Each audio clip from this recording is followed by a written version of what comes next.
At the front of the truck, we start by checking the close proximity mirror, that it's in the correct position, undamaged and not dirty.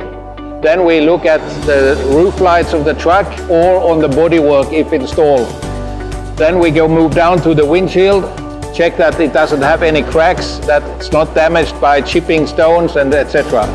Then we check the windshield wiper blades, that they are not frailed or damaged in any way. We check the spray nozzles, both windshield wiper blades, of course, left and right, the same procedure. We check the connections for the water spray, that it's connected and that it's not jammed anywhere and that it's intact. Now we move to the lower part of the grille of the truck. Here we can see the parking lights, the turning indicator and the dipped headlights.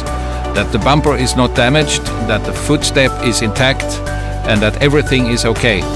We come to the passenger side where we check the dipped headlights, the parking light, the turning indicator and that the bumper is undamaged. I will now switch on the full beam and the fog lights to check those functions as well.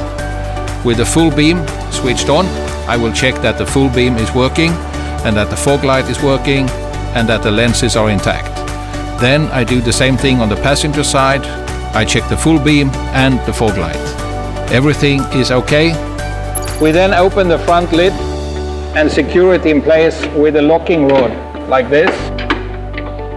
Then we check the clutch fluid container, which should contain the correct fluid and between the high and the low mark.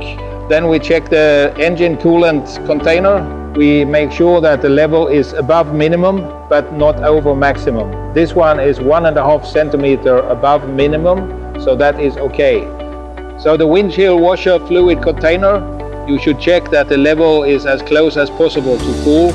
If it drops below this level, please top it up with the correct mixture of cleaning fluid and water, up to the full marker. We check that the air filter for the air conditioning is not blocked, not damaged, that it's not clogged up with dirt, and if it's clogged up, you have to remove it and clean it or replace it with a new one.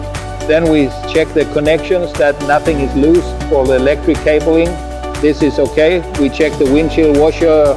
You continue to check the electric cables over towards the driver's side, the isolation and the connections that they are intact.